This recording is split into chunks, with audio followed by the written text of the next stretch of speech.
Bueno, no sé cuántos de los presentes, a ver, cuántos de los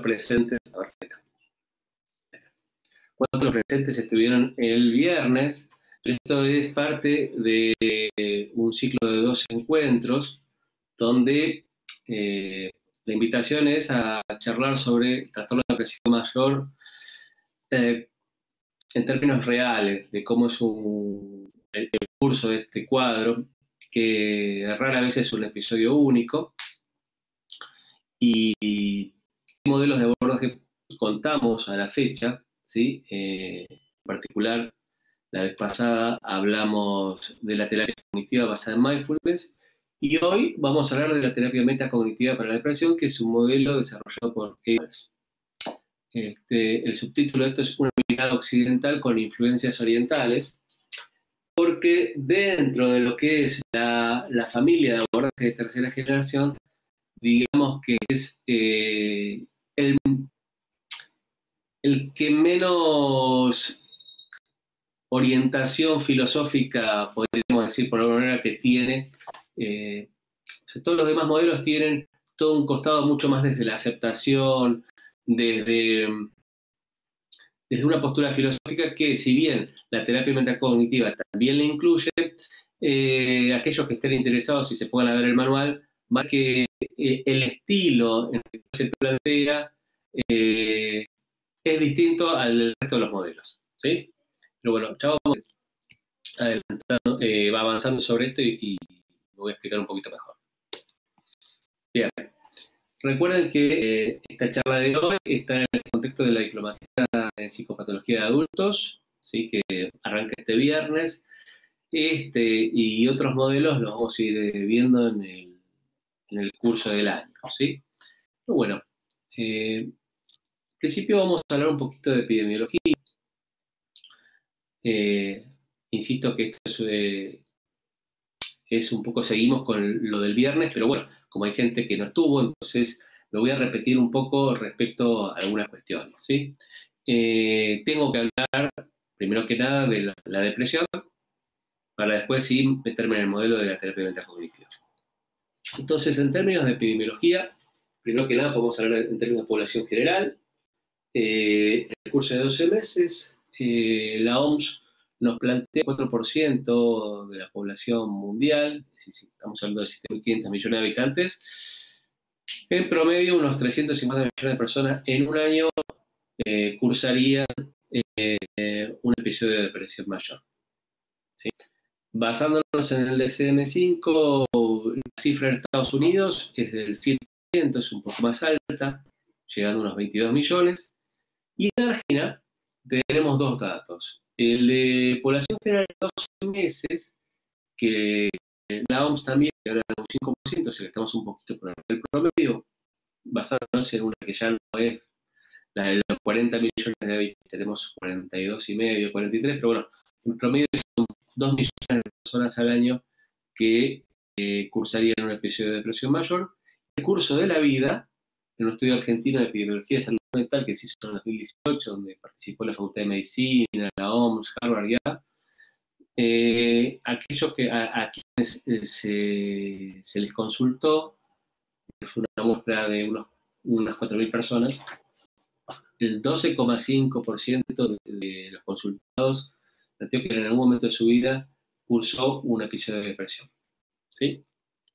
Es decir, en línea general, la información es un montón de gente eh, puede atravesar en algún momento de su vida o atraviesa en el curso de un año, en una población general, un cuadro depresivo, lo cual es muy importante tener en cuenta esto a la hora de la práctica profesional. Bueno, en términos del curso de la enfermedad, este es un dato también bastante relevante, ¿sí? ¿Por qué? Porque la duración de un episodio dura entre 6 y 9 meses. Para promediar, hagamos 7 y medio. Entonces, cualquier tratamiento que se jacte de tener eficacia para abordar un episodio de depresión mayor debería durar menos, ¿sí?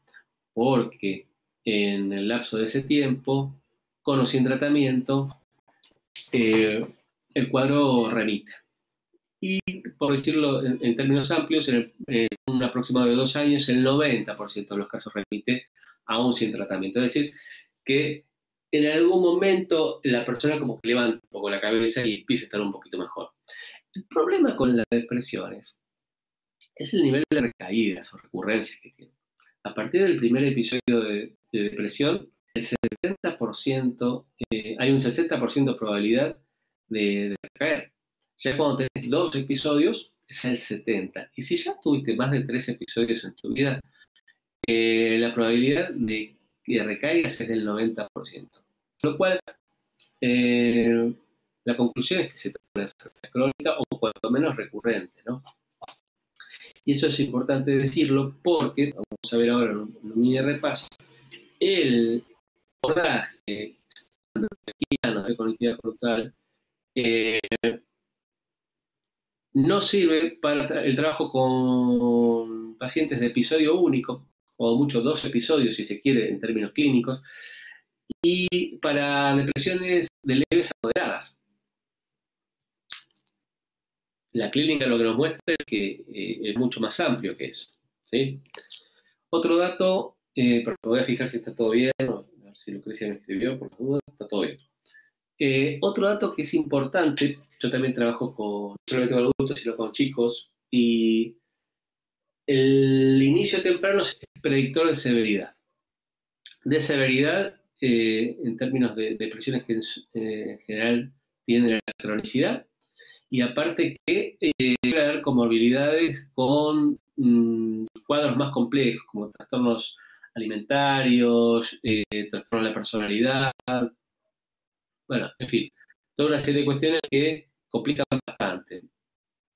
Después, esto lo tendríamos que ver también, vamos a ver si tenemos tiempo para hablar del concepto de indefensibilidad, para ver por qué también la persona queda bastante con una predisposición de base a partir del primer episodio, y cuanto más temprano es, peor es la evolución. Bueno, no me voy a detener mucho en esto, pero me tengo que detener, aunque sea 2 minutos, para hablar de lo que dice el DCM.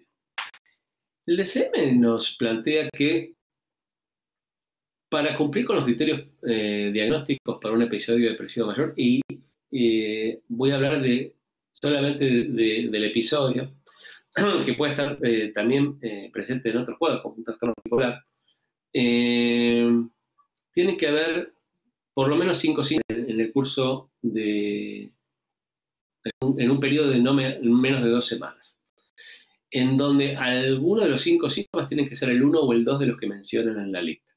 Puede ser o bien el estado de ánimo deprimido, donde la persona refiere tristeza, vacío, falta de esperanza o desesperanza, y está así todo el día, casi todo el día durante las 2 semanas, ¿sí? Y recuerden que en niños y adolescentes esto puede ser más representativo en términos de irritabilidad, ¿sí?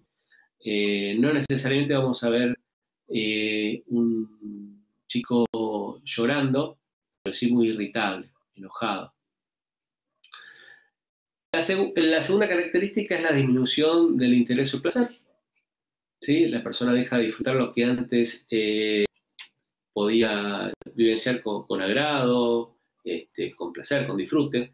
Esto es muy llamativo en los pacientes, por eso es un cuadro que es bien disruptivo. La persona se da cuenta que algo le está pasando. El paciente te dice: yo no era así, siento que no soy el de antes, que perdí el rumbo, que no me puedo conectar con las cosas, ¿sí? Quizás pueden estar los dos presentes, o por lo menos uno de los dos, como para hablar de depresión. Todos los demás tienen que ver con el apetito, o sea, aumento o pérdida de apetito, con el consecuente aumento o descenso de peso, insomnio y hipersomnia. La agitación o el enlentecimiento psicomotor es algo que se ve, no es algo que es una experiencia subjetiva. Estos pacientes que pueden estar, si están como con la agitación, que están fumando, con la mirada perdida, están como depresivos, pero al mismo tiempo como con cierto estado, como está con el motor prendido todo el tiempo, Por otro lado, el paciente enlentecido es como que se mueve en cámara lenta, digamos, parece una aclaración redundante, pero que no se confunda con la experiencia que plantea el paciente de que no tiene energía. Esto es así, los pacientes refieren que no tienen fuerza, que no tienen energía para nada, pero lo del enlentecimiento es otra cosa. Se sientan despacio, como en cámara lenta, firman la planilla de asistencia, como en slow motion. Entonces, es visible. Cuando está, es visible. ¿Sí? Después, sentimientos de inutilidad o culpa excesiva, de inapropiada, no es el simple, no es una cosa así desde lo razonable, bueno, pasó tal cosa. Tiende a ser muy exagerado e irracional. ¿Sí? Son reproches extremos. ¿Sí? Y el paciente realmente está convencido de que es así. Disminución de la capacidad para pensar o concentrarse o para tomar decisiones. Eso es muy característico. En depresión suele haber un estado de tensión interna tal que provoca un cierto déficit cognitivo transitorio y esto afecta a las funciones ejecutivas y el paciente comienza a equivocarse. ¿Sí? Saltea pasos por distraído, por tener la cabeza en otro lado, lo vamos a ver hoy. Y esto es lo que pasa, ¿no? Se empiezan a equivocar, cuesta concentrarse y demás. Y por último, pensamientos de muerte recurrentes. ¿Sí? Hasta acá el criterio A, después todo lo demás lo salteo y lo doy por sabido. Lo único que aclaro es que para hablar de un trastorno depresivo mayor, ¿sí? Ya un trastorno, no un episodio, no tiene que haber presencia de un episodio maníaco, hipomaníaco, sino ya estaríamos hablando de un cuadro bipolar. Bueno, hasta acá voy a salir de la pantalla. Está todo bien. Está todo bien. Bueno, sigo entonces. Respecto a las comorbilidades, agarrando la pantalla, como les decía, pueden ser muchas. También tener en cuenta que cuanto más crónico el paciente, más disfuncional se torna. ¿Sí?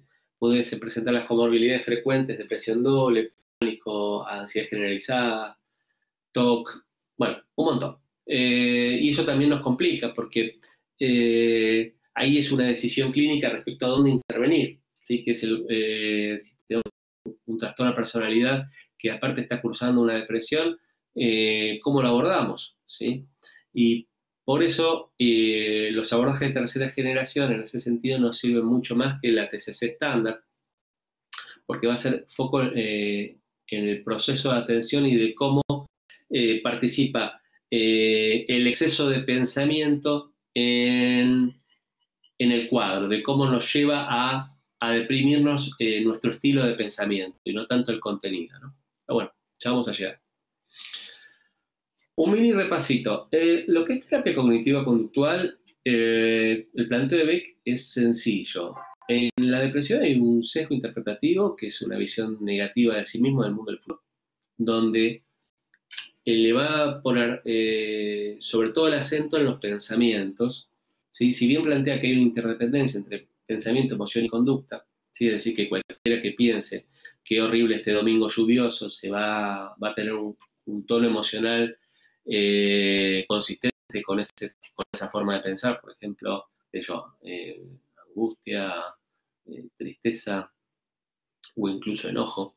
¿Sí? Y su conducta va a ser no sacarse el pijama y buscarse la cama y no ni siquiera subir parcial durante todo el domingo. Beck lo que plantea es que la forma más accesible para lograr el cambio del paciente y para levantar la depresión es civilizando los pensamientos, cambiando la forma de pensar y mejorando el repertorio de conductas. ¿Sí? Entonces, uno podría llegar a pensar que el énfasis del énfasis de los pensamientos se podría pensar en términos de deterministas, pero no es así, sino que realiza un interjuego entre estos tres elementos. Cuando Beck nos plantea entonces este set cognitivo, básicamente es nuestra forma de pensar, pero llevada al extremo. Todos tenemos pensamientos y creencias, o mejor dicho, pensamientos que derivan de nuestras creencias, que son como las estructuras de procesamiento, cómo vemos el mundo. ¿Sí? El tema es que en las depresiones estos pensamientos, esta forma de leer el mundo se torna extrema, repetitiva, negativa, y la sensación del paciente incluso que es de incontrolable. Y las creencias de las cuales deriva esta forma de pensar e interpretar el mundo son globales, rígidas, también, ¿no?, extremas. Yo estoy dando por sabido un montón de conceptos acá y estoy yendo rápido, ¿sí? Porque no puedo detenerme a dar muchos ejemplos respecto a cómo es esta cuestión de pensamientos automáticos, creencias intermedias y creencias nucleares. Lo que sí les puedo decir es que esta forma de pensar, de nuevo, es humana.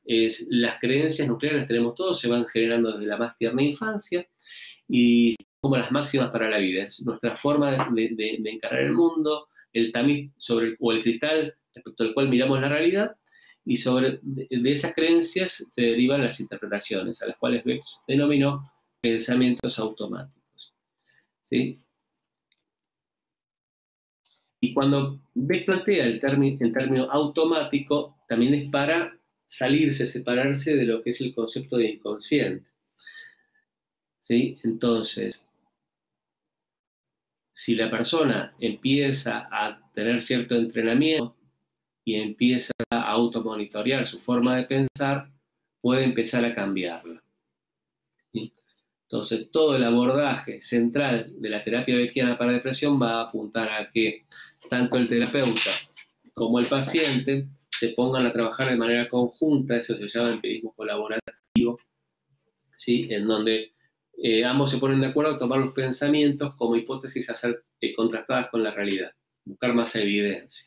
Eso se llama empirismo colaborativo, porque entre ambos trabajan para buscar más información, haciendo experimentos, por ejemplo. El descubrimiento guiado, que es que el terapeuta no le dice vos pensás mal, sino que va a hacer algún fragmento de su discurso para buscar a ver la contradicción y para poner en jaque al paciente. Y lo mismo el diálogo socrático, que es preguntar y repreguntar hasta llegar a un punto en el cual se llegue a esa contradicción, disonancia cognitiva, y aumentar la motivación del paciente a tomar los pensamientos solamente como fenómenos mentales, ¿no? Por eso, con esto nos siguen las tareas de registro y todo lo que tiene que ver con técnicas de flexibilización cognitiva. Bien, a partir de los 90, ¿sí? O sea, hace unos 30 años, han surgido varias dudas respecto a algunos de los supuestos de la TCC tradicional, sobre todo esto de que si es necesario tanto apuntar a flexibilizar el contenido de los pensamientos, ¿sí? La flexibilización cognitiva básicamente radica en que una vez que identificaste el pensamiento en términos como en una hipótesis, buscas información para contraargumentar, para decir, bueno, ¿qué es lo que pensás versus una manera alternativa? Una técnica típica, si viniera un amigo y te planteara lo mismo, ¿vos qué le dirías? ¿Sí? Como para siempre encontrar el contrapunto y flexibilizar el contenido.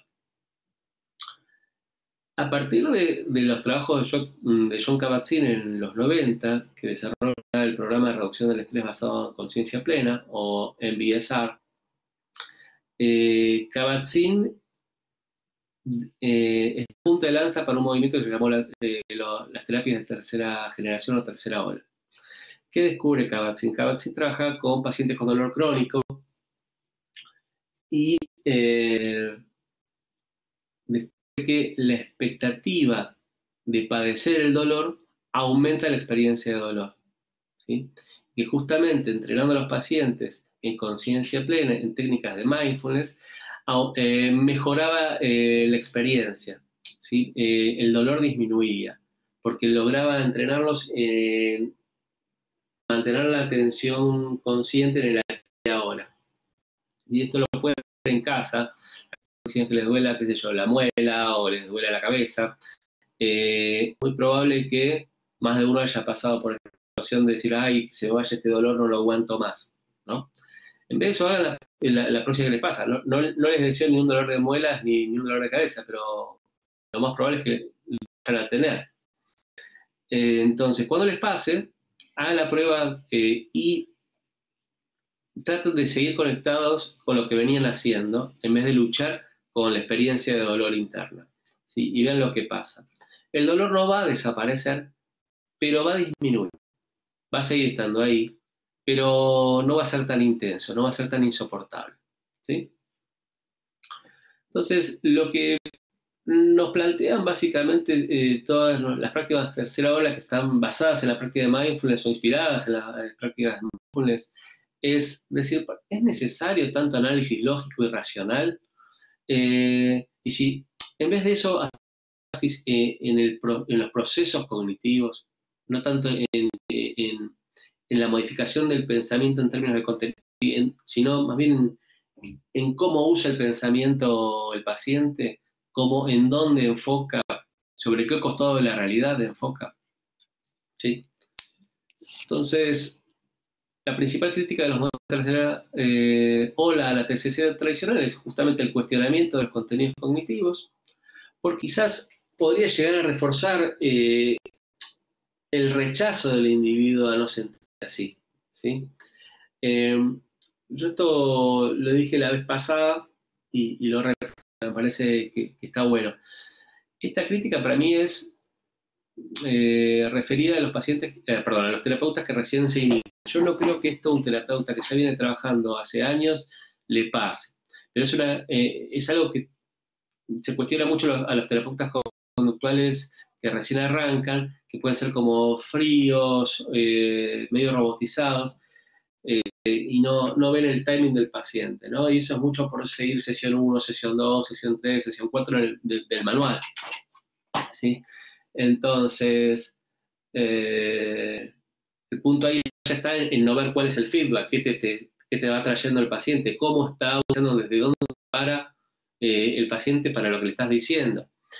Entonces, es probable que un terapeuta que recién arranque pueda agarrar y se ponga demasiado duro en cuestionar los pensamientos de un paciente deprimido y el paciente se vaya con la idea esta de yo pienso mal, estoy mal, yo no puedo funcionar así. Entonces, esta que se le hace desde la tercera edad, esto debe reforzar el esfuerzo del paciente por sacarse la experiencia dolorosa, puede ser cierto. Me cuesta creer que esto un terapeuta que ya viene trabajando hace muchos años lo haga de esa manera tan burda, poco refinada, ¿no? Creo que el diálogo socrático es una cuestión como más cuidada. Pero bueno, es cierto que si vos le decís es cierto, que si vos le decís a un paciente, mira, identifica tus pensamientos, porque tus pensamientos en realidad están equivocados, podés reforzando a una postura del paciente en donde diga no quiero pensar así, no puedo, no debo seguir así, estoy fallado. ¿Sí?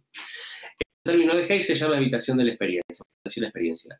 Esto lo pueden, donde típicamente se enseña es en DBT. DBT plantea que eh, los pacientes con trastorno límite de la personalidad se cortan como una manera de desconectarse de una experiencia dolorosa, paradójicamente, ¿no? Una persona que se desborda, que se desregula, que está muy angustiada por una situación que le invalida, recurre a veces a los cortes, que son superficiales o autolesiones, para desconectarse de ese sufrimiento.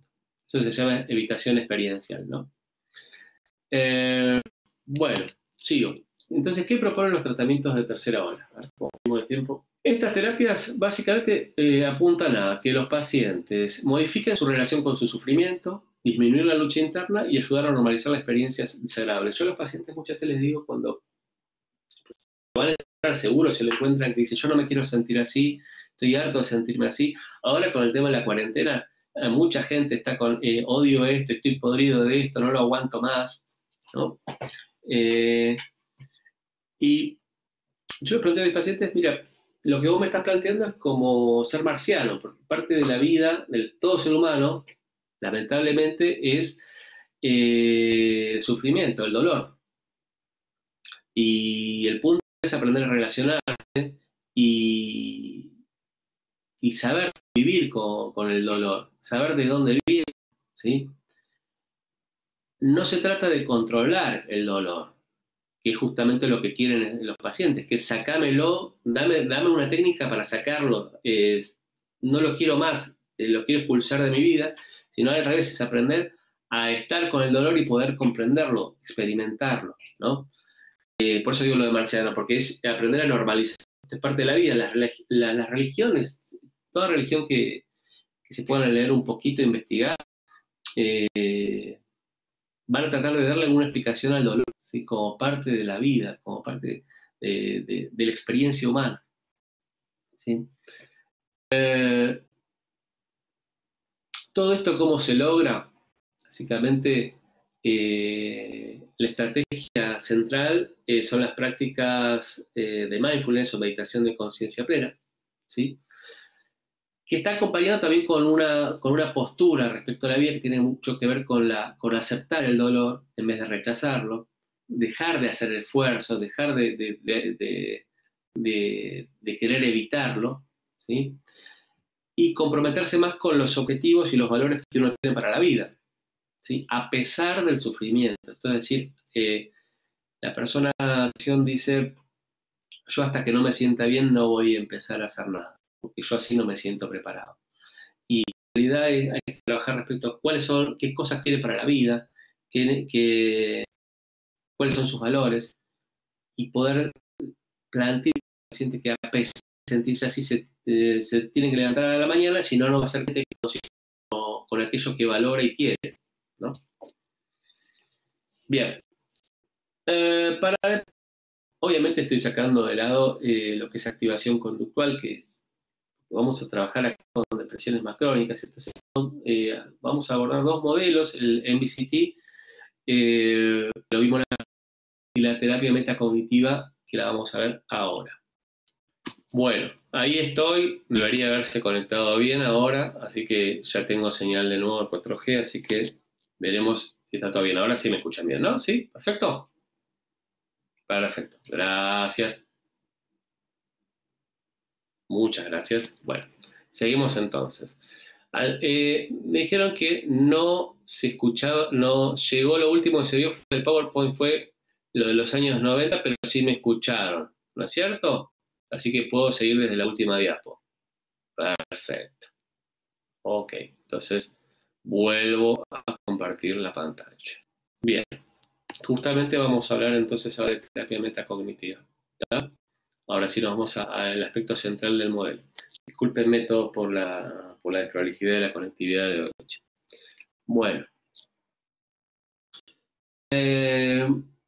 cuando este modelo yo les decía que es un modelo más occidental con influencias orientales. Eh, yo los invito, lo tienen como bibliografía, yo se las voy a pasar. En el estilo narrativo, incluso en la forma de escribir, eh, para aquellos que quieren introducirse en esta temática, que son por ahí terapeutas cognitivo-conductuales, se van a sentir como más cómodos iniciarse desde este modelo, lo van a sentir como más afín. Por si habla de metacogniciones, ahí ya en el término es como más amigable al oído para el que recién arranca con esto, ¿no? Igualmente, qué sé yo, ya soy más viejo, y entonces los que se recibieron hace un par de años nomás, ya como que aprendieron abordajes de tercera generación, quizás incluso en la facultad. Así que por ahí ya lo tiene un poco más normalizado. A mí, yo tuve todo un proceso de adaptación. Pero bueno, las metacogniciones son los pensamientos o creencias acerca de los pensamientos. O sea, es lo que pienso acerca de mis pensamientos.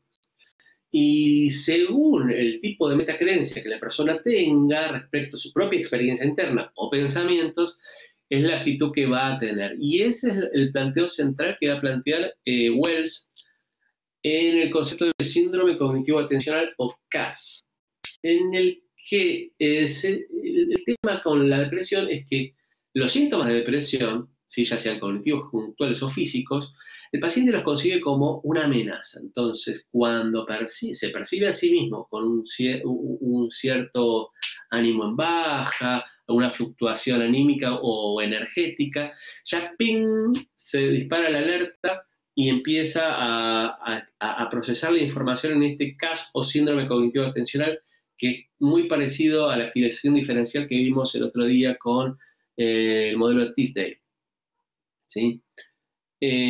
Donde la persona empieza a estar como en alerta, con la guardia en alto, a partir de sentirse así, ¿sí?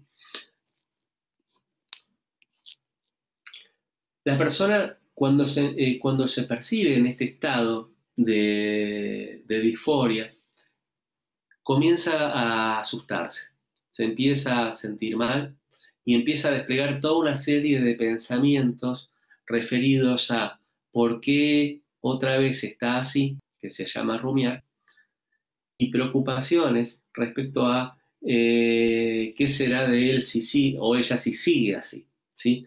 Tanto la preocupación como la rumiación son fenómenos mentales muy parecidos, son largas cadenas de pensamientos que surgen a partir de la detección de esta experiencia interna negativa. Ya les dije, tristeza, pensamiento negativo, falta de energía, motivación. La rumiación tiene que ver con por qué me pasa esto a mí, mucho de autorreproche, de, de tratar de revolver y revolver y revolver respecto a las causas de la depresión, mientras que la preocupación es muy parecida, pero tiene que ver hacia el futuro. Es decir, y los pensamientos son de tipo y si pasa tal cosa, y si pasa tal otra. Entonces, podríamos decir que la rumiación hace referencia a largas cadenas de pensamientos como melosas, pegajosas, que la persona va de un tema a otro, ¿sí? Eh, referidas en el término de rumiación a un pasado que ya no se puede cambiar, o en el término de preocupaciones sobre sobre un futuro que aún no sucedió. Yo, antes de seguir, y a riesgo de repetirme, porque no sé cuántos de la vez pasada están, me gustaría que veamos un video cortito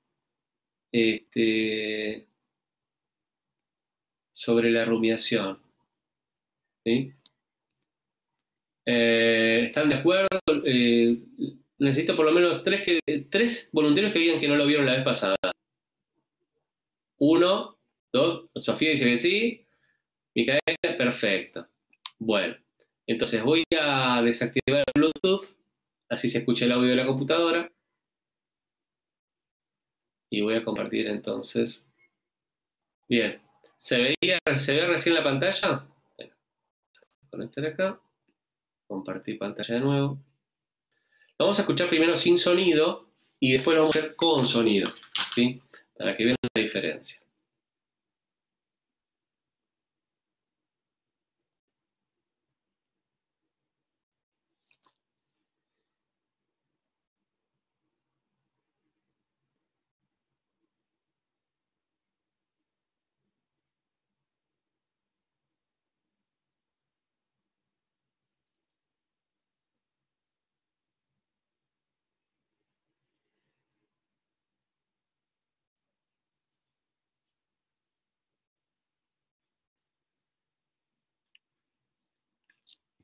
Bueno,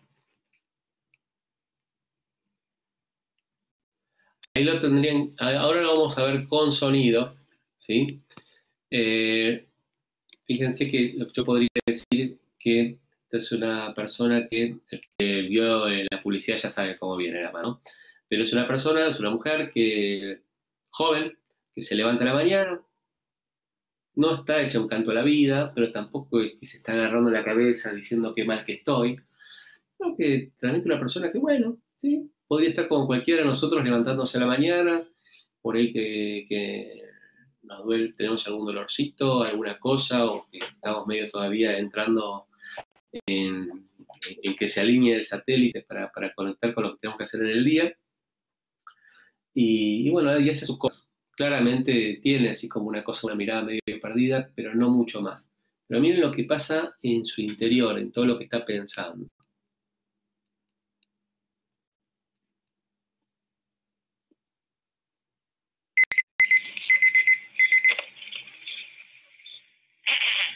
El supervisor que te gusta es casado, el supervisor que te gusta es casado, el supervisor que está pareciendo a tu mamá, te está pareciendo a tu mamá, te está pareciendo a tu mamá cada vez más, te está pareciendo todo, se te está cayendo todo, se te está cayendo todo, se te está cayendo todo, todo se cae todo, se cae. Tenés 32, 6 sin novio, tenés 32, 6 sin novio, sin novio, sin novio. Tenés que hacerte la depilación definitiva, tenés que hacerte la depilación definitiva, tenés que hacerte la depilación definitiva, la depilación, te haces las lolas o te vas a bucio, te haces las lolas, te haces las lolas, te sale otro canal, te sale otro canal, te sale otro canal, te sale otro canal, te sale otro canal, volvete al árbol, volvete al árbol, volvete al árbol. Ah, soy libre, soy libre, soy libre, libre, libre, libre, libre. Bueno. A ver. ¿Pudieron verla? A ver, contéstenme en el chat a ver si la pudieron ver. ¿Se llegó a escuchar bien? ¿Sí? Perfecto. Bueno. Eso es rumiar. Rumiamos todos.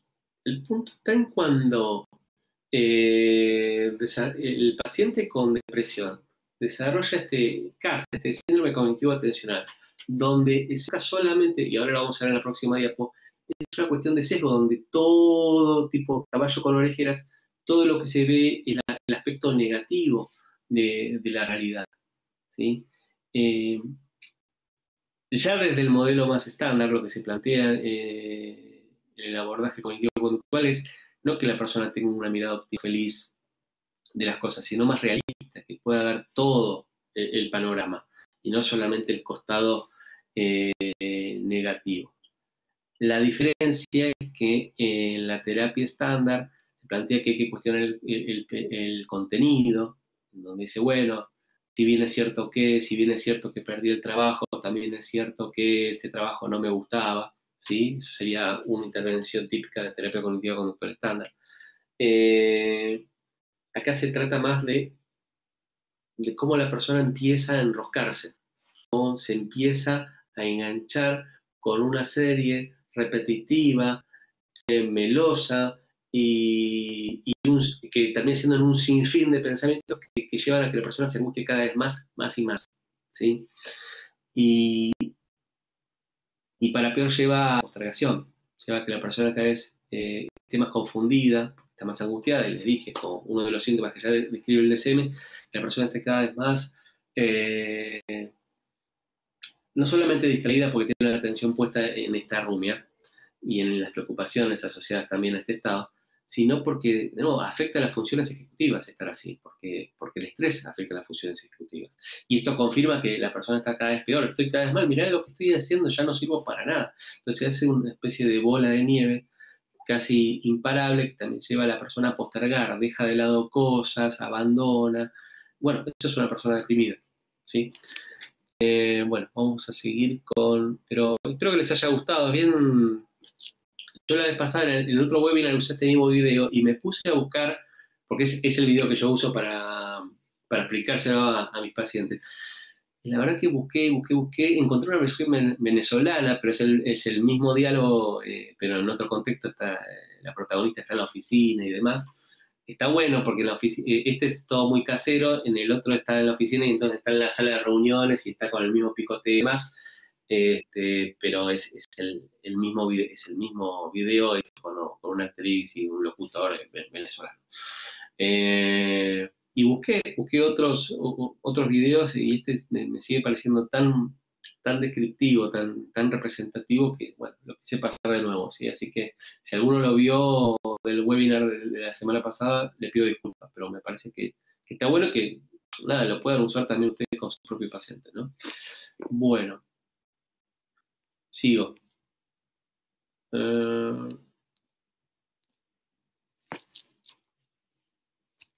Bien, lo que les decía entonces, el tema pasa por acá. A ver, voy a seguir sin el auricular, total, me escuchan bien con el micrófono de la computadora. No, tanto de las preocupaciones, entonces, y las rumiaciones, el foco de atención se pone en el aspecto negativo de la vida. Entonces, esto es lo que hace que se consolide una representación negativa de sí mismo y del mundo. Entonces, yo estoy mal y todo lo que me pasa está mal. Y si todo lo que me pasa está mal, tiene que ver también con que yo soy así, las características internas. Esto tiene mucho que ver con el modelo de Seligman de estilo atribucional, donde la persona, de lo negativo que le pasa, tiene que ver con características internas y globales, ¿sí? Y no por situaciones externas y concretas, ¿sí? No dice, yo perdí el trabajo porque soy un fracasado y todo lo que me proponga siempre va a terminar así, versus, bueno, la verdad que con este tema de la pandemia realmente es una situación terrible, bueno, y hay que poner el hombro y vamos a ver cómo nos la rebuscamos. Es en la misma situación de haber perdido el trabajo, una lectura interna y global versus una lectura externa y concreta, ¿sí? Bueno, los pacientes con trastorno depresivo, entonces, lo que pasa es que la rumiación perpetúa este estado, llevándose a que la persona esté cada vez más hundida en esto, porque la rumiación y la preocupación lo que hacen es que cada vez la persona esté peor, empeora. Yo no quiero en este momento entrar en debate con ningún colega psicodinámico, pero cuando se enseña esto más, con más tiempo y de manera cuidada y políticamente correcta, es que hacer un análisis de esto, un abordaje más dinámico, termina siendo contraproducente, porque invitas al paciente a rumiar en pareja, a rumiar con el terapeuta, siguen con el y por qué esto y por qué lo otro y qué sé yo, y se termina siendo un anecdotario donde la persona va y cuenta lo mal que está una y otra vez, y en línea general la terapia sirve como una especie de lugar para ir a descargarse un rato, pero no a ver qué hacer con esto que le pasa, ¿sí? Eh,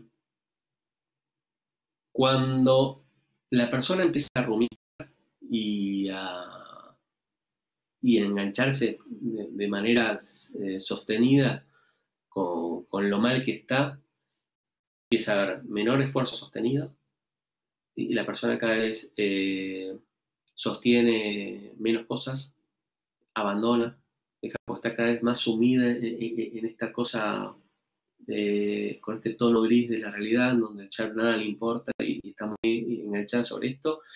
Y por eso también, a medida que va dejando cosas, la persona empieza a perder confianza en sí misma, cual confirma su visión negativa de sí misma, ¿sí? La rigidez cognitiva también es explicada por el síndrome cognitivo atencional, porque todo esto viene a cuento, perdón, de que estamos hablando de la depresión como fenómeno recurrente. Entonces lo que pasa es que la persona se empieza a acostumbrar a reaccionar así a partir de la disforia, de conflictos interpersonales, y se transforma en un estilo de afrontamiento, frente a la adversidad, frente a un bajón anímico. La persona empieza a engancharse otra vez con esto y rápidamente cae otra vez en un estado similar, lo cual lleva a que cualquier buena noticia cae en saco roto, cualquier aspecto positivo de la realidad cae en saco roto. La persona mira en términos sesgados y se autoconvence de lo mal que está todo. Y no puede salir de ahí, la verdad que no puede salir de ahí. Por eso una de las características centrales que denuncian los pacientes: no me para la cabeza, no puedo dejar de pensar así. Cuando empezás a trabajar esto te dice, sí, sí, ya sé que me hace mal pensar así, pero no lo puedo evitar. La tele no se apaga, no me puedo dormir, no descanso bien, sigo estando así. Pues se darán cuenta, los que ya trabajan hace un tiempito, esto también es muy característico de la ansiedad generalizada. Por eso, tanto la rumiación como la preocupación se plantea más en términos de fenómenos trasdiagnósticos, es decir, presentes en varios cuadros, ¿sí? La terapia metacognitiva habla de dos tipos de metacreencias.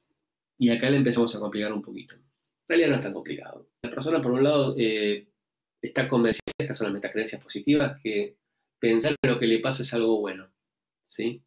Que rumiar lo va a hacer arribar a entender por qué le pasa lo que le pasa, es decir, entender el significado de las causas de sus síntomas, y que esa sería la vía regia para resolver lo que le pasa. Muy parecido al planteamiento psicodinámico, es entender las causas, las razones. Entonces, si yo entiendo qué me pasa, entonces lo voy a poder resolver. O sea, ahí hay una defensa de la rumiación, es decir, esto es bueno, esto lo necesito seguir pensando en esto. ¿Sí? Pasa que eso se, se complementa,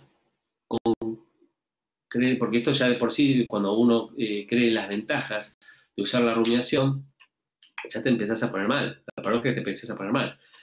Entonces aparecen metacreencias negativas respecto a lo patológico de la depresión, ¿sí? En donde te dice, yo no puedo, el paciente dice, yo no puedo seguir así, estoy cada vez peor, y ahí aparecen las ocupaciones, ¿sí? Entonces, por un lado hay metacreencias positivas respecto al uso de la rumiación, y además metacreencias negativas respecto a la depresión, la disforia, hacen énfasis en la ausencia de control, y bueno, hay muchos si sigo así, entonces voy a terminar mal, no puedo apuntar nunca, voy a fracasar, todo lo que me pongo en la vida siempre igualmente, nunca voy a tener éxito, etc. Respecto a esto se monta entonces un estilo de paciente en el cual constantemente está rumiando, preocupándose, monitoreándose, muy pendiente de cómo está, de cómo están sus síntomas, si baja un poquito la energía, entonces se vuelve a confirmar de que no puede, no se anima. Les decía un par de diapos atrás que la percepción de sí mismo respecto a la eficacia para proponerse cosas baja. Entonces, las personas que tienden a la depresión son personas que se vuelven más temerosas, porque no confían en sí mismas respecto a poder lograr lo que deberían o que quisieran proponerse. ¿Sí? Y eso lleva también a una reducción del repertorio comportamental. Evitan situaciones y se aíslan socialmente, ya sea porque tienen una visión catastrófica del mundo o porque no confían en que lo puedan llegar a afrontar ellos. ¿Sí? Bueno, esto no es tanto los modelos, pero es interesante, que es el efecto diatrogénico de la psicoeducación. Acá hace un planteíto bien concreto al modelo estándar beckiano, que es que te dice, ojo, con psicoeducar demasiado a los pacientes. Vamos a hablar más en términos psicoeducativos en terapia metacognitiva respecto a esto de las metacreencias o las metacogniciones y el uso excesivo del pensamiento. Ahí sí, este modelo va a usar la psicoeducación como una herramienta para el cambio. Pero lo que voy a decir es, ojo, porque si vos hablas demasiado en términos de psicoeducativos de la depresión, va a reforzar las metacogniciones negativas sobre la depresión y sus consecuencias. O sea, lo pones peor, y que esto es algo terrible, y en realidad lo que hay que plantear al paciente, mira, vos frente al dolor tienes que aprender a relacionarte al dolor de otra manera y no querer rechazarlo. Y cuando vos tenés la pretensión de rechazarlo, empezás a querer sacártelo con grandes esfuerzos y empezás a rumiar. Y cuando empezás a rumiar, cada vez estás peor, y eso confirma que tus temores y se te hace un círculo vicioso, una bola de nieve. No, desde ese punto de vista sí se psicoeduca. Explicación de la recurrencia. Me parece que ya lo dije, pero lo vuelvo a decir. Una vez que atraviesa, según la terapia metacognitiva, una vez que se atraviesa el primer episodio depresivo, la persona queda sugestionada. ¿Sí? Tiene mucho que ver con el concepto de indefensión aprendida de Seligman. ¿Sí? Una vez que, bueno, no lo puedo explicar ahora, me quedo muy corto, pero una vez, lo que plantea básicamente es que una vez que una persona hace un episodio problemático, doloroso, un estresor muy grande, en este primer episodio el paciente hace un gran esfuerzo para poder salir de ahí, pero cuando se da un episodio similar, incluso mucho más leve, empieza a desarrollar el mismo estilo de respuesta con mucha mayor rapidez, o sea que como tira la toalla más rápido, por decirlo en criollo. La persona en un primer episodio trata de salir, trata de repuntar, pero ya cuando pasa un segundo, un tercero, un cuarto, ya sabe lo que viene, ya la película la vio 3 veces y el esfuerzo no lo puede hacer, ya arranca la pelea con los brazos abajo. Paréntesis, por eso es de buena práctica con pacientes medicados, que a partir del tercer episodio y también a partir de cierta edad, los psiquiatras medican crónicamente a las personas con depresión, ¿sí? Porque saben que hay una tendencia natural a la recaída. Hay un costado psicológico interesante o cognitivo respecto a esto, que es que ves la expectativa de cambio. Con una persona se deprime, y lo cual sí tiene cierta lógica. Cuando se deprime a los 20, a los 25, siente que todavía hay un montón de cosas que puede hacer. Tiene un montón de proyectos y un montón de cosas que están buenas como proyecto y que las quiere hacer y no se las quiere perder, entonces hay una alta motivación para salir de la depresión. Pero cuando ya pasó el momento de estudiar, cuando pasó el momento de armar una familia, cuando, qué sé yo, cuando ya pasan los 50 años, o sea, promediando su vida, ya sabe que si bien nunca es tarde para nada, es mucho más difícil cambiar de carrera, estudiar, comenzar una familia. Entonces, el concepto de esperanza, de expectativa cambia. Entonces, de nuevo, por decirlo en criollo, hay muchos trenes que ya es mucho más difícil tomarse, ¿sí? Por una cuestión de oportunidades. Entonces, la persona se pincha mucho más rápido, cae mucho más rápido en depresión, ¿sí? Bueno, otra explicación de recurrencia, más allá de esto de la sugestión por el primer episodio, es que entonces la persona, cuando ya otra vez tiene metacreencias respecto a sí misma, respecto a esto de mi mente no está preparada para esto, no está preparada para mucho problema, para mucho estrés, yo hago agua, no puedo, no sirvo, no sé cómo hacerlo. Y otra vez vuelve a la espiral de la rumiación, donde termina siendo una profecía autocumplida, donde se termina autoprovocando la situación de no poder enfrentar la situación. ¿Qué más puse acá? Bueno, y otro tema de la recurrencia es que a partir de estas metacogniciones se deriva esta imperiosa necesidad de estar siempre con la guardia en alto respecto a signos y síntomas. Entonces, una lomita así es una montaña. La persona con depresión crónica, ante el primer bajón de energía, ya otra vez se empieza a asustar, se percibe a sí misma con pocas herramientas para la vida y como el prodromo de una nueva depresión. Ánimo de tiempo. Bien, me quedan 20 minutos. Vamos a tratar de redondear. Paso a paso. Terapia metacognitiva paso a paso.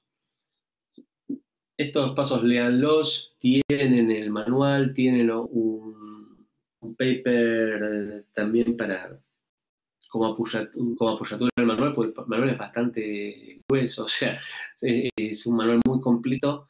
Yo lo tengo en inglés, creo que ya salió en español, así que si les interesa y por ahí no son muy duchos con el idioma, creo que está en español también. Se llama Terapia Metacognitiva para la Ansiedad y la Depresión. No tiene muchas más vueltas el título. Yo lo que quiero hacer énfasis es en el punto 3, que es en el entrenamiento atencional y entrenamiento en conciencia plena desapegada. Me parece que es lo que yo hago. Yo trabajo mucho con este modelo y es un modelo sencillo y sobre todo lo que tiene que ver con el entrenamiento atencional es un poquito distinto al resto de los modelos. Y ya van a ver por qué, porque no tiene que ver con respirar, no tiene que ver con una práctica que se parezca mucho a la meditación budista, ¿sí? Vamos a ver. El entrenamiento atencional y la conciencia desapegada, conciencia plena desapegada. El entrenamiento atencional es para laburar mucho esto de mi cabeza no para esta sensación de descontrol, es esta sensación que todos podemos tener alguna vez, que a ver, este ejemplo seguro les pasó a todos los que manejen, a todos los que tienen auto, conduzcan un auto, que se encuentren en una situación donde tengan un altercado de tránsito con otra persona y que 6 semáforos más tarde sigan con la discusión en la cabeza, insultándose con con el otro conductor. Y uno dice, pero ¿cómo llegué hasta acá? ¿No? Porque uno estaba con la atención puesta en otro lado, en la escena anterior, ¿no? Bueno, pero imagínense que estos pacientes están todo el tiempo así de un tema al otro, ¿no? Entonces, lo que te dicen es, una vez que hiciste un trabajo psicoeducativo respecto al impacto que tienen los pensamientos, como exceso de pensamiento, y le decís, algo le digo, es raro que un psicólogo te diga que pensar mucho está mal, pero en realidad no tiene que ver con un proceso reflexivo y analítico, sino con una cuestión de un pensamiento que no se apaga, que no se agota y que va de un tema a otro y que no resuelve nunca. ¿Sí? Entonces la persona te lo acepta, te dice, sí, tenés razón, pero ¿y qué hago? No puedo hacer nada, o sea, esto es incontrolable. Entonces, lo que yo les explico, y lo que plantea, en realidad no es un invento mío, por supuesto, es que si vos quisieras mover un objeto pesado, voluminoso, como por ejemplo un piano, y no quisieras ni usar una polea, ni pedir ayuda, ni nada, vos irías al gimnasio, irías a hacer la musculación con pesas, harías fuerza de músculos, y un día no sabes cuándo, no es que un día hiciste mucho bíceps y fuiste muy el piano, sino que después de un tiempo lo moves, ganaste más fuerza y lo moves. Lo mismo pasa con las técnicas de entrenamiento atencional.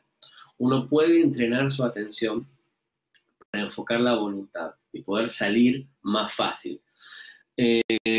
Cuando uno desarrolla el entrenamiento atencional, un día viene el paciente y te dice, ¿cómo andás? Le decís. Y te dice, ¿sabes que estoy mejor? Me engancho menos. Me engancho menos. O simplemente te dice, estoy mejor. Pero se correlaciona con la práctica que está haciendo y es que la persona deja de rumiar porque primero tiene mucho más claro que lo que está haciendo y después como que ha desarrollado la gimnasia de decir, bueno, para, y vuelve a lo que está haciendo. ¿Sí? ¿No? Si el jefe lo trató mal, eh, antes estaba por ahí 2 horas con eso, ahora tac, sigue en su tarea y en todo caso después resolverá. La cosa tampoco es hacer OM y no resolver. ¿Sí? El entrenamiento atencional no es para la crisis. El entrenamiento atencional, por eso, no es que, bueno, voy al gimnasio y quiero mover un piano, tac, tac, tac, tac, tac, y muevo el piano. No sucede así. Esto es un entrenamiento que por constancia y por desarrollar una habilidad, un día lo lográs, ¿sí? Pero esto no es para aplicar en la crisis.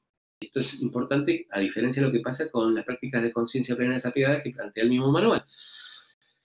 Esto es para ganar robustez en la capacidad de abstraer selectivamente la atención para moverlo de un lado a otro. ¿Sí? ¿Qué consiste? Tiene que ver con entrenar al paciente en escuchar distintos sonidos a distinta intensidad y a distinta distancia. ¿Sí? A ver si lo puse acá. A ver.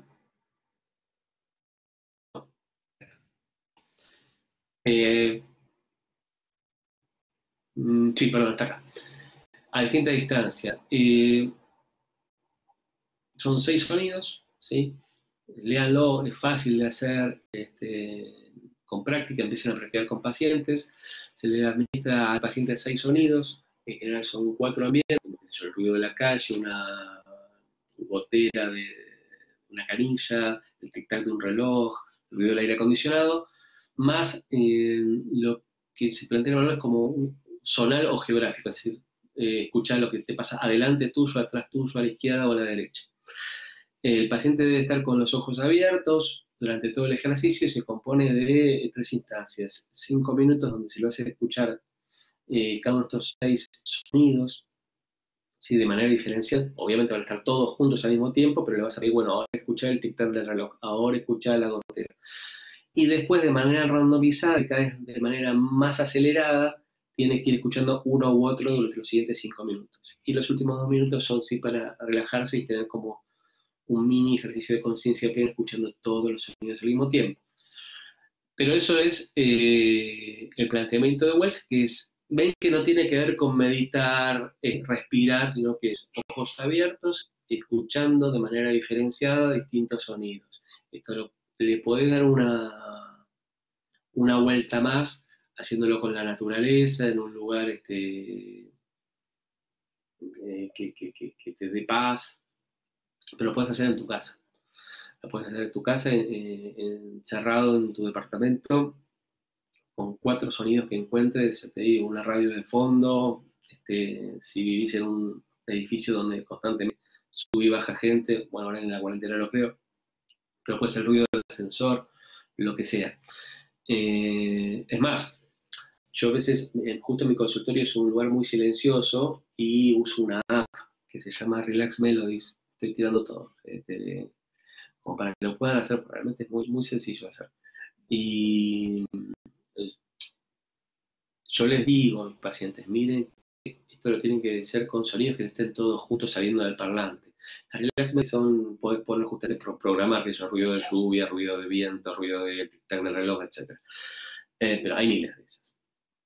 El tema es que salen siempre del parlante del celular. Yo lo hago a los fines educativos de que lo puedan entender los pacientes, ¿sí? Pero lo ideal es que se haga con sonidos ambientes. Si no se puede, no se puede, ¿sí? Bueno, espero que se haya entendido, lo hice muy rápido, pero bueno, los invito a que lean este capítulo que es muy interesante, muy piola y muy práctico, ¿sí? Y el otro concepto es la conciencia plena desapegada, que ahí sí es el abordaje con mindfulness, ¿sí? Mindfulness, recuerden que, más allá de lo que te voy a decir, no es solamente respirar de manera profunda con el diafragma, sino que uno puede hacer con los sentidos, es decir, poder tener atención plena en el vaivén de las copas de un árbol, de cómo las hojas se mecen con el viento, o con el olor y el sabor de un café, o lo que sea, ¿sí? Pero aquí sí, en este modelo se plantea frente a la crisis, el paciente, ¿sí? En ese momento, a diferencia de lo que plantea la TCC, que plantea estándar, que cuando el paciente está en crisis, ese es el momento de alerta. Cuando vos estás mal, estás con angustia, qué sé yo, ahí es donde tenés que agarrar la grillita y ponerte a registrar cuál es el pensamiento automático, en qué contexto, quiénes estaban, qué pensaste, qué sentiste y qué terminaste haciendo, ¿sí? El registro diario de pensamientos automáticos. Lo que plantea todos los movimientos tercerobrales es que el paciente en ese momento no puede pensar con mucha claridad, digamos. Por más que le pidas que registre, de casualidad puede llegar a registrar, y si lo hace, difícilmente en ese momento se puede ponerse a contraargumentar porque está pasado, está muy, muy emocional y no piensa con claridad. Y hacerlo en análisis lógico es difícil. A usted me va a decir, entonces, ¿por qué tiene tanto éxito? Bueno, lo que plantean las terapias de tercera ola es que en realidad lo central del abordaje terapéutico es tomar distancia de los pensamientos, ¿sí?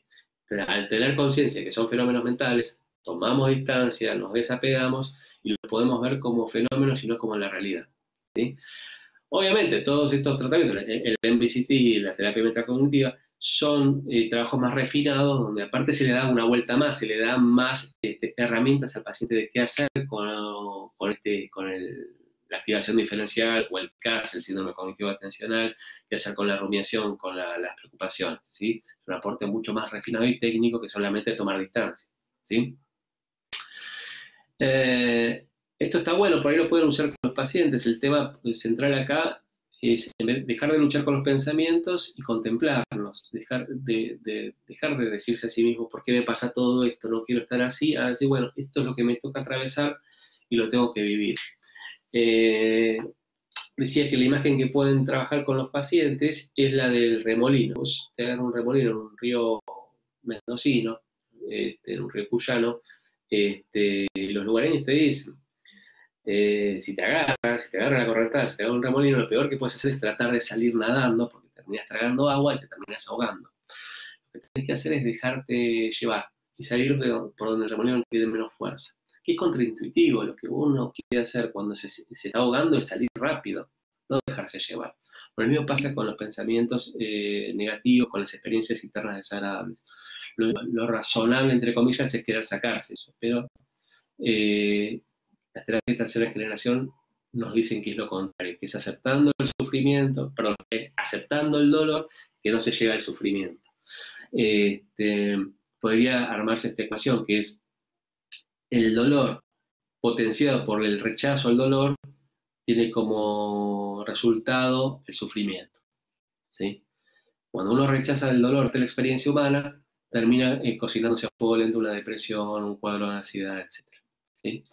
Y como complemento, sobre todo al comienzo, se le puede pedir al paciente que se ponga la imagen de ponerse a dieta. ¿Sí? Y vieron que todas las dietas tienen un permitido, ¿sí? Bueno, de tal día a tal día haces dieta, pero después te puedes comer 3 porciones de pizza, ¿no?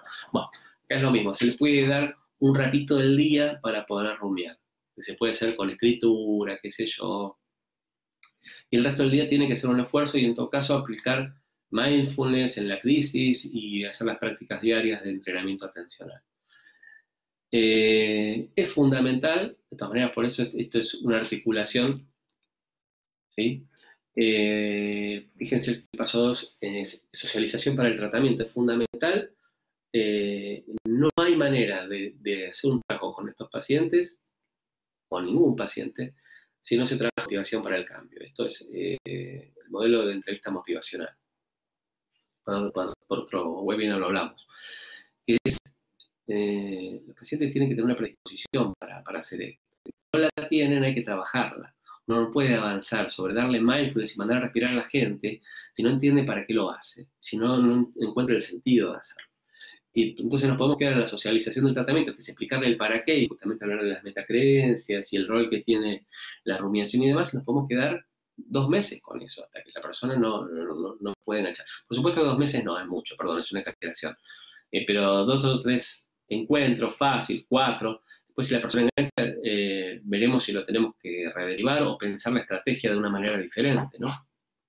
Pero no tiene ningún sentido empezar por una cuestión de dar herramientas si no nos pusimos de acuerdo para qué lo vamos a hacer, que la persona practique, que entienda que esto le va a tener que dedicar tiempo, etcétera, ¿no? Y es muy difícil a una persona con depresión pedirle que dé tiempo a algo y de manera constante. Así que bueno, todo un trabajo inicial fundamental para después algo que una vez que lo aprenden es sencillo, que son prácticas que hay que poner en el cuerpo, pero que no tienen mayor misterio, ¿sí? Bueno, hasta acá llegamos. Esta es la bibliografía. ¿Cómo estamos de tiempo? Nos quedan 5 minutos. A ver. Nos quedan 5 minutos, pero bueno, ya estamos. Esta es la bibliografía. Cualquiera que la necesite me escribe por redes, ¿sí? Me pueden encontrar como @JohnFriedman o @Dipsy, que es mi grupo de trabajo, que es Docencia, Investigación y Psicoterapia Integral. O también se pueden contactar con el WhatsApp de Extensión Universitaria, ya sea por el material o cuestiones que tienen que ver con la diplomatura que arranca el viernes. Bueno, nos quedan unos minutos. No sé si alguno tiene alguna pregunta, la podemos hacer. Esperen que salgo de aquí. Bueno, muchas gracias Carla, Nicole, Rocío, Elizabeth. Bueno, si todo quedó claro, yo les pido disculpas de nuevo por estos problemitas técnicos que tuvimos. Tuve que ir a 100 kilómetros por hora. Es un tema que da para mucho más. Esto trabajarlo con viñetas es otra cosa, por supuesto hay que trabajarlo también con entrenamiento experiencial. Nadie que haga este tipo de abordajes no puede tener algún tipo de práctica contemplativa en su vida cotidiana. De nuevo, no se tienen que hacer monjes budistas, no tienen que ponerse a respirar necesariamente. Con una ventana y una actitud contemplativa no judicativa donde puedan enfocar en el aquí y ahora, es suficiente. Con una ducha caliente y enfocados en cómo el agua recorre su cuerpo y las diferencias de temperatura entre la parte donde más le pega el agua y la que no, es un excelente ejercicio de mindfulness, ¿sí? Así que bueno, por momentos pareces un DJ, me pone Nico. Bueno, no sé si DJ lo pueden... Bueno, no sé cómo tomarlo ese comentario. Bueno, muchas gracias. Nada, pero practiquen, empiecen a practicar. Y Sofía pregunta en crisis. No entendí, Sofía, ¿qué querés decir en crisis? Mindfulness, sí, depende del nivel de crisis. O sea, mindfulness en crisis La DBT básicamente nos plantea, por ejemplo, o sea, vamos al extremo, ya que hablamos de crisis. Cuando hablamos de una situación crítica, sí. Poner a hacer mindfulness en una situación de ovulación, no. Ahí ya están las técnicas más extremas, como el ejercicio intenso, la ducha fría, el uso del hielo, ¿sí?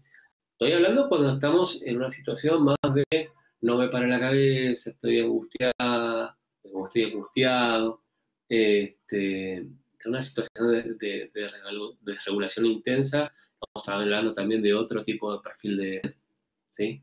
No sé si te contesté, Sofía. Bueno, gente, son 20:29, así que los dejo. Muchas gracias por participar. Ahí Natalia les está dando algún poquito algo del posgrado de la diplomatura del viernes. Así que bueno, nada, nos vemos. Cualquier comentario, duda, ya ahí están mis redes de nuevo, @JohnFriedman o @Dipsy, me escriben, y seguimos desde ahí y con gusto les mando el material, ¿sí? Bueno, un saludo para todos y nos estamos viendo. Chao.